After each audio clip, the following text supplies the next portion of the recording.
Age of Radio. On this episode, Missy and I are talking about comparing. Ladies and gentlemen, please take your seats. The show is about to begin.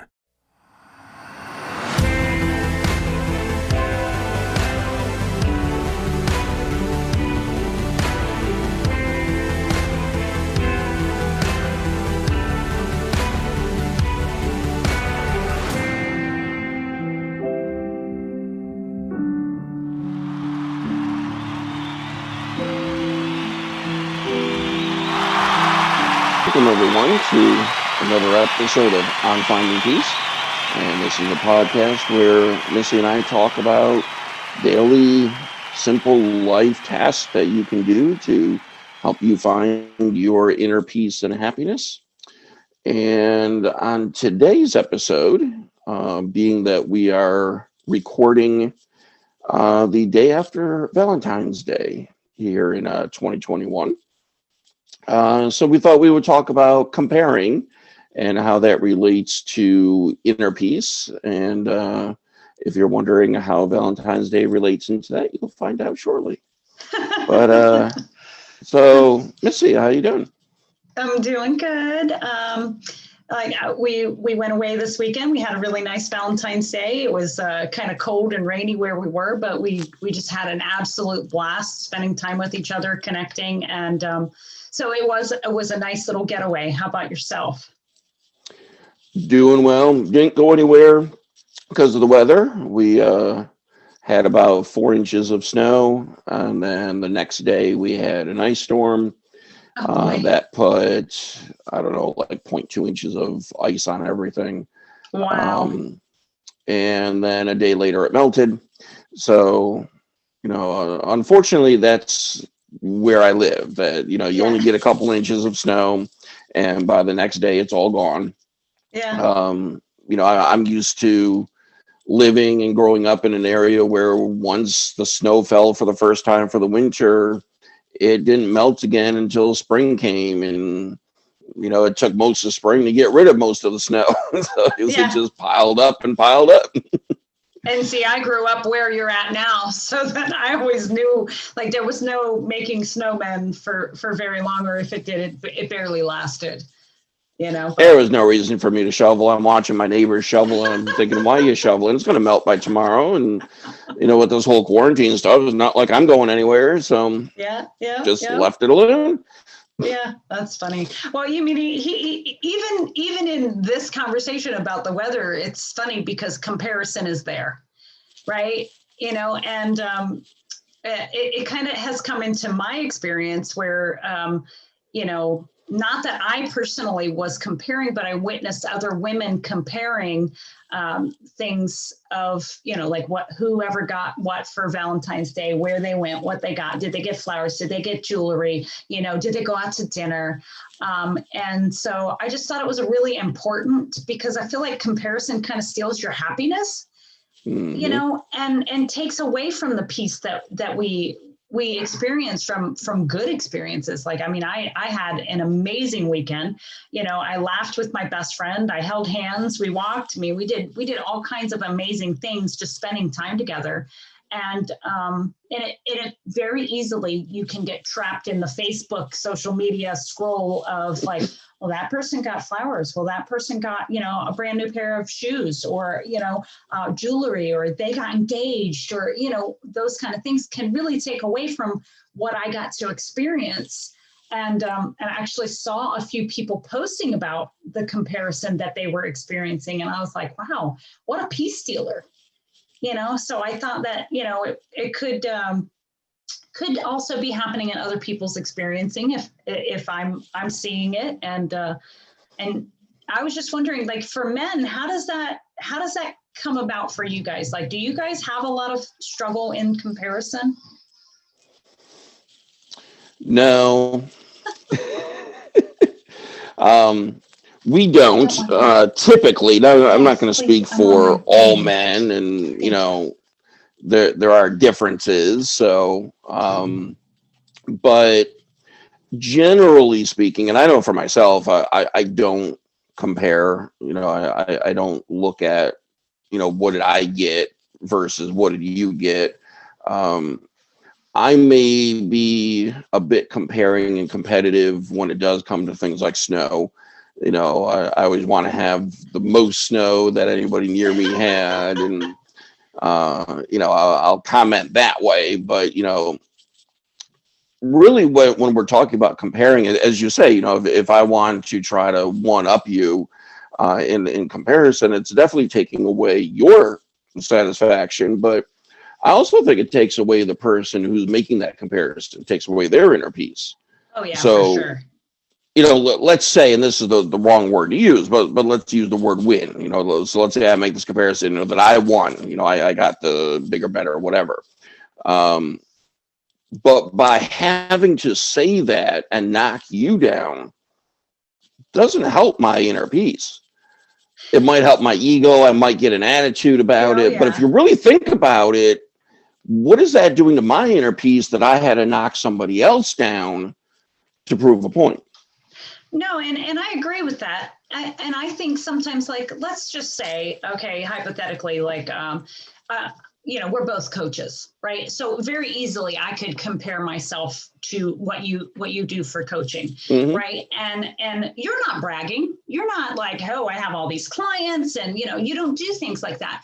But in seeing and being able to just witness you living your life, I could easily, and I say I as in this, I've done this in the past, I'm sure other people do it, fall into comparison of, well, I must not be good enough, or maybe people just don't like what I have to say, or people don't like me in general. So that could be a comparison that I make that is, it's healthy on your behalf because you're just living your life, right? But it's unhealthy on my behalf, where it would steal my peace because I'm looking at other people basically in lack of myself, like feeling like I don't have what somebody else has.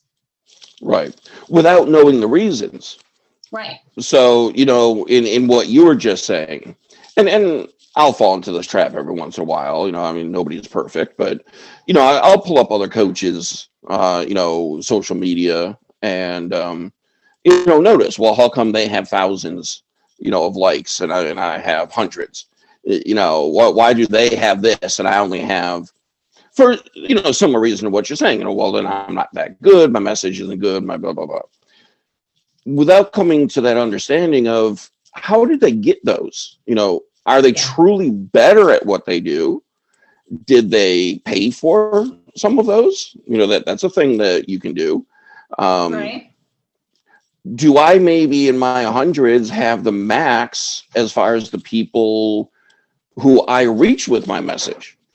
When you look at it that way, then I might be doing better than somebody who has thousands, but not even touching the tip of the amount of people who follow them who just say, I didn't like that post, so I'm not going to like it. So I don't know how many people are reading their posts and like, I'm not going to click on that, versus is the majority of the people who read mine clicking on them. You just don't know that. So what I'm saying is, in making comparisons, there's so many variables that we don't know, that making that comparison really doesn't do anything. No, it makes no sense, because really, like, we're not on their path. We don't know what their path is and what they're here to teach or heal or learn, and I find that if it triggers you, then it is something that needs to be healed in you, right? So comparison, it could be anything. It doesn't have to be business things. It could be money. It could be, somebody else's body type, what they look like, how they wear their hair. It could be a number of things. But it's really all it boils down to is like you're standing on the wrong side of the pole, right? That's the law of polarity, where you're standing with ego and siding with looking good, being right, staying safe, and what's the other one? Sorry, being right, staying comfortable, being in control. Sorry, that's the last one. And that's like, we listen to that voice thinking that that's really who we are, rather than waiting to hear the inner thoughts that are true, and that we know, like, I have my own path. You have your own path. You're here to teach certain people. They're going to be drawn to you. I'm here to teach certain people. They're here to be drawn to me. And maybe it's not my time.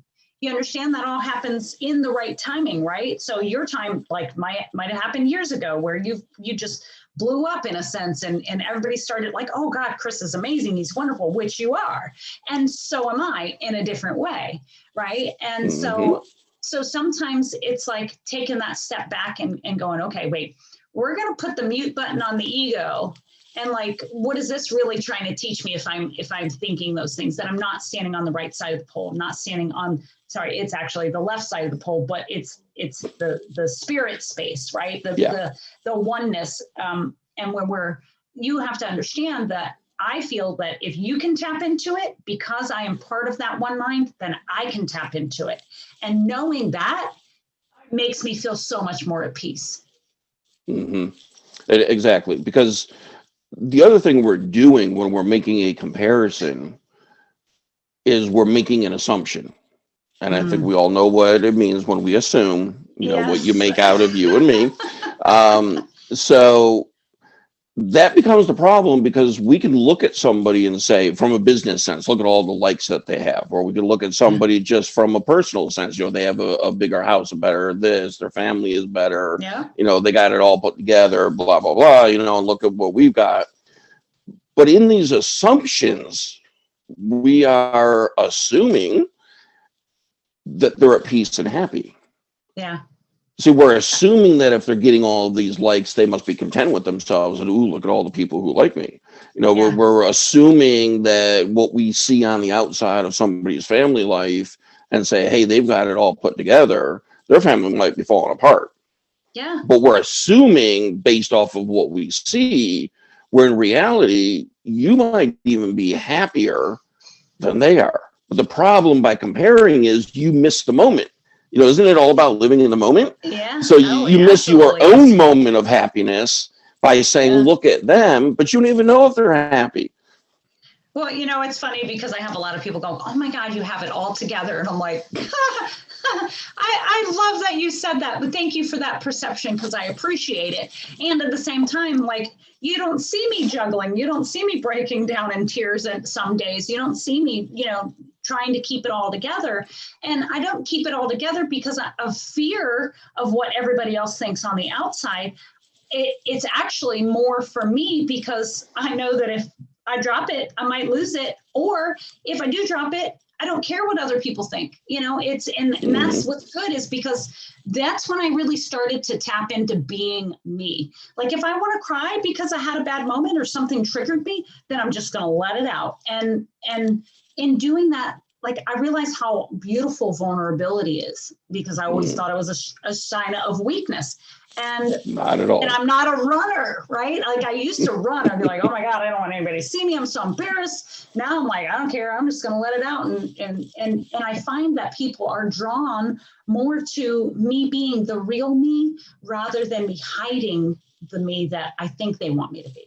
And that's another part of comparison, really, because I'm comparing what I think they want to what I really am, or who I really am. And so those are the kind of things that it's like, once you tap into just being who you are, beautifully and wonderfully created, then like everything starts to fall into place so much easier, rather than looking at somebody else for who they're created to be. Right. Because we're not supposed to be them. No. It's one of the things that I always go back to, and I'm not going to go into the full philosophical background of it. I do love philosophy and have studied it, but when you look at the philosophy of perfection and what is perfection, it boils down to, and I'm going to way oversimplify it just for the point of saying that you are doing you. Yeah. For instance, if you were to look at a tree, we could say that tree is perfect, even if it's got weird branches or whatever. That the tree is perfect because the tree is a tree. Yeah. The tree is meant to be a tree. Yeah. Right. It's meant to be a tree. It's being a tree. It's not trying to be anything but a tree. Yeah. So it's perfect in its treeness. It's just content being a tree. So that kind of translates to us. What do we do in perfection? And our perfection comes into we need to be who we are without trying to be what we're not. Man, that's so beautiful. That was gorgeous. That was eloquently put. I love it. You can thank Aristotle. But yeah. Thanks, Aristotle. yeah, that's not my original thought. But no, I do like that, and it is really beautiful in its simplicity is the way that I look at that, because in what you're saying, if I'm not comparing myself to somebody else, meaning I'm not trying to be somebody else, I'm just trying to be me. If we live in the present moment, the me who I am at this moment is as perfect as it's going to be right this moment. Yeah. Now you could look at that and go like, well, that's, kind of sad because there's so much more I could do. Correct. And that's for the next moment. What do I do next to become better? So in the next moment, I can say I'm the perfect version of me at this moment. Yeah. And we keep moving forward and growing. Well, and it's always, that's it. It's always the next logical step. Like, right. Like you said, it's always divine timing. It's always perfectly timed. And recognizing that in this moment, then it causes me to do something different in the next moment, which is perfect, and it's amazing because everywhere you look, you're getting taught, right? You're learning a lesson. And so even if things like that comparison are teaching you in some way, they're teaching you of what needs to be healed that. And most of the time, I feel personally that when I'm working with my clients, it deals with the not enoughness, like that absolutely insane idea that we all think that we're just not enough. We're not worthy to be God in human form. And we are. I mean, it's here. It's happening. It's possible. There's nothing more there's no argument that needs to happen over it. Yep. Well, and even when you look on the religious side in the Christian New Testament, you have Jesus saying you need to be perfect as your Heavenly Father is perfect. Yeah. Now, I've had a lot of people over the years when I've done spiritual work with them who say like, well, that like, I don't get that, because if we're talking about God, how can I be perfect as God is perfect? Like, that's just impossible. So why am I being set up for a failure? But I think if we go back to what I was just mentioning, it does say be perfect as your Heavenly Father is perfect, in the sense that God is perfect because God is God and does whatever God does. Yeah. Again, not trying to be anything else but.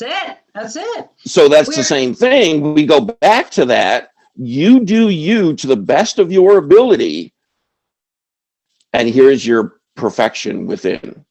So in that sense, don't try to be God. Don't let that ego, go crazy and allow yourself to say, well, I have to do all of this because, you got this, God thing going on, because you're not God. And then you're not going to be. Yeah. So be the best human that you can be, which includes your faults. Oh, and here you go. Life force energy flows through everything living, right? Right. So the tree, and there you go again. That same life force energy flows to us. If we would just tap into it and just allow it, then, there's nothing else more that we need to do. It's kind of like laziness in its finest, like it's good to be lazy. It's okay to be lazy in that's where that inspiration will come from for doership. But we try to make it different. We try to make it like, well, I have to do this to have this and to be this. But it's all a simultaneous be, do, have of, the way that you're being will get you the things that you would like. But anybody who's really tapping into it won't do it for the karma part of it, for it's an honest effort of this is who I am and this is where I'm going. And all of a sudden, wow, there's money and there's friendship and there's laughter and there's love and there's joy and there's peace and there's all these amazing things just because you've chosen to tap into who you really are. Yep, exactly. The goal isn't, that necessarily is what you were saying, all of those, like karmic rewards, right? The benefits, however you want to throw it, but they're going to happen because of what you're doing, and when people have said, I've tried to find inner peace and I can't do it, I've said that some people stop trying. Yes, exactly. That's it's so easy when you live your life. Yeah. Right. Just live your life in the way that you and I are talking about now. And I'll almost guarantee that eventually you're going to sit back one day and go like, whoa, I've been feeling inner peace for a few days. Yeah. Yeah. Like it just kind of snuck up on you. But I think the other thing, when you look at the example of like the tree, or sometimes I use the example of a rock. I mean, it doesn't really matter. It functions nature. Think also that the tree is doing, in the sense that it's doing its photosynthesis and it's taking in the water, and it's doing some things. Sure. So we also have to do, but at the same time, what's the biggest thing that the tree is doing is trusting. Oh yeah. Ooh, that's huge. The tree's only going to grow if it's in the right soil, if the soil is taken care of properly, if there's the proper light, rain, whatever it might be. And I'm talking a tree out in the woods, not one that, you planted and you're caring for. And, Sure. yeah. So you got this tree out in the middle of the woods, and the only thing it can do is trust that it's going to get what it needs, and then it's going to do with what it gets to become the best version of itself. Yeah. So I think that's, when you look at us, and when people say, well, look at the circumstance I'm in, or, look at where I grew up, or look, isn't that in a sense where we were planted? Take what you were given and make the best version of yourself from what's there.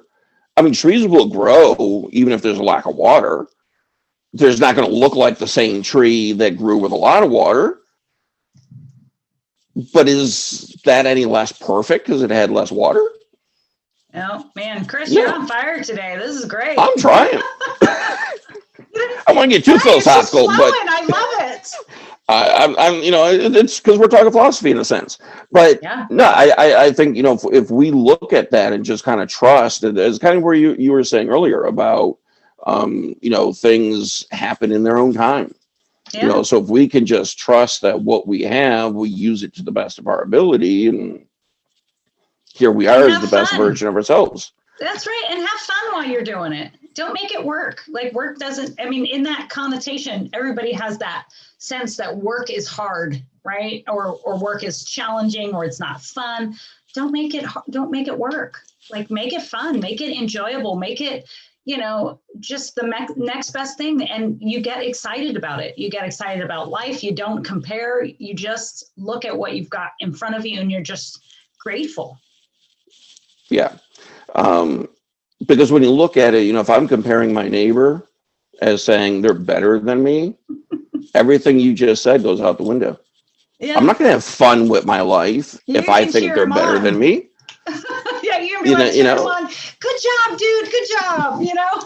Then you're having fun with your life. Yes, that's it. Then you're just having fun watching. But when people do say things, like my life isn't fun or fulfilling or whatever, watch for what then comes next. Because when I'll ask somebody, well, how do you know that? Like, how do you know your life isn't fun?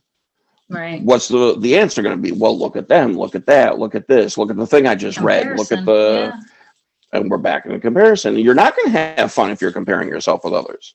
No, not at all. No, for sure. And it's so much fun to have fun. Why? I have so many lady friends that are coaches, and I just adore all of them. And I adore their style. I adore who they are, what they came here to do. And I am cheering them on from the side. I do my own thing, but I'm cheering them on from the sidelines, because I'm like, if I can recognize that in you, I know it's in me. And that's like the exact opposite of comparison. It's the alter ego of being like, wow, that's awesome. Look how amazing you are. And that means I'm amazing too, and not from an egoic sense, from a sense of oneness, from a sense of, we all have the capability to just, you've ever watched an athlete do something that they're just 100% amazing at, and you're just, wow, look at them. They're in the zone. They're on time. They're every single pass is landed. Everything is just working out absolutely perfectly. And then you're like, I have that in me, And so when you can recognize it, you can see it in yourself as much as you can see it in other people's. It's just, if you're choosing to, because we're meaning-making machines, and we have the ability to make it mean something worth our while or not worth our while. Yep. There's nothing wrong in my mind with recognizing the accomplishments and the good of other people. Mm. So yes, if your neighbor has a bigger house than you and maybe a nicer looking yard than yours and whatever, instead of making that comparison, yeah, be grateful. Yeah. One, be grateful you have a neighbor in your neighborhood who actually wants to take care of their house and all. Yeah, right. You know, that doesn't always happen. But yeah, you can praise them and say, hey, that's really great. I'm glad that they have what they have. Yeah. Because I'm glad that I have what I have. Yeah. You know, one of the things that I do with my coaching isn't just the life coaching, but business coaching. And a lot of times I'll get people who will come to me and say, I want to open up my own life coaching business. Yeah. Now, I've had colleagues say, like, are you crazy? Well, why are you giving them all of like the info on how to build up their own life coaching business when they'll take your clients? And my answer is, I don't know that they'll take my clients because I'm unique in what I do. They're unique in what they do. Yeah. And if one of my clients would do actually better with them, I would rather that, because what's my goal anyways? Just to obtain Help clients, or is it to help Yeah. them? So, you know, if they got somebody that they can work on from my caseload, hey, go for it. You know, there's Absolutely. always people who need help. But the Well, you point always is, have different gifts, exactly like you said. So, yeah. I mean, you may work more with a psychological aspect. I might work more with an emotional aspect. And so, and what I call channeling, is for me to help just like let that love flow through me Mhm. and have them hear what they need to hear, and that might not be something that you would do, so Right. it's always good to help other people get to where they need to be, I feel. And I think that's part of where you find that inner peace, because then we can look at each other and say, those are just our unique gifts.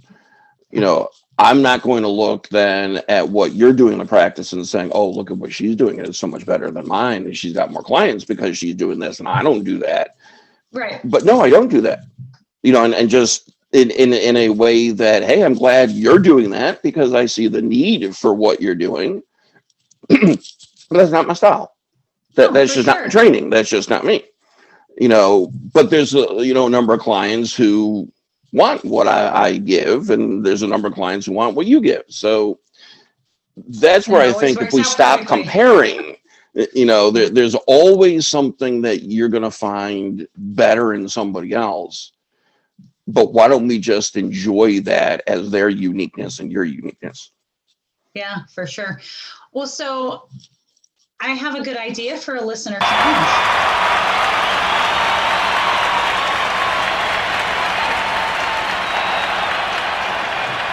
Please do. I think that it would be amazing to reach out to people who are in your same field and not collaborate maybe so much, but to, just say, hey, I see what you're doing.